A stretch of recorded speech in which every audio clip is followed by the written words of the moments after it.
তিস্তায় প্রবল জলস্ফীতি, বন্ধ হয়ে গেল কালিম্পং দার্জিলিং সড়ক পথ। গত কয়েকদিন থেকে উত্তরবঙ্গ সহ দার্জিলিং ও সিকিমে ক্রমাগত বৃষ্টিপাত হয়ে চলেছে। বৃষ্টিপাতের ফলে উত্তরবঙ্গে বিভিন্ন নদীগুলি প্রবল জলস্ফীতি হয়েছে। গত রবিবার ধসের কারণে সিকিমে প্রচুর ক্ষয়ক্ষতি হয়েছে। 9টি বাড়ি ধসে গিয়েছে, মৃত্যু হয়েছে 3 জনের।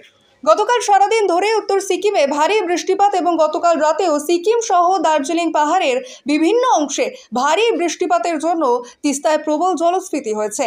এই জলস্ফীতি মনে করিয়ে দেয় গত 4ই অক্টোবর তিস্তার ভয়াবহ রূপকে। তিস্তা বাজারের কাছে কালিম্পং থেকে দার্জিলিং যাওয়ার রাস্তা বিপজ্জনক হয়ে যাওয়ায় কালিম্পং থেকে তিস্তা বাজার হয়ে দার্জিলিংয়ে যাওয়ার রাস্তা বন্ধ করে দিয়েছে প্রশাসন। তিস্তা বাজার গেলখোলা সহ বিভিন্ন জায়গায় রাস্তার ওপর তিস্তার জল চলে এসেছে। বেশ কিছু বাড়িও তিস্তার চরে বিপজ্জনক অবস্থায় রয়েছে। গতকাল রাত থেকেই পুলিশ মাইকিং করে এইসব অঞ্চলে বসবাসকারী মানুষদের সাবধান করে দূরে সরিয়ে দিয়েছে। তবে তিস্তার যা অবস্থা এবং যেভাবে ক্রমাগত বৃষ্টির জন্য রাস্তার বিভিন্ন অংশ সহ বেশ করা কিছু বাড়ি ঘর ডুবে আছে, বৃষ্টি না কমলে ভয়াবহ আকার ধারণ করতে পারে তা।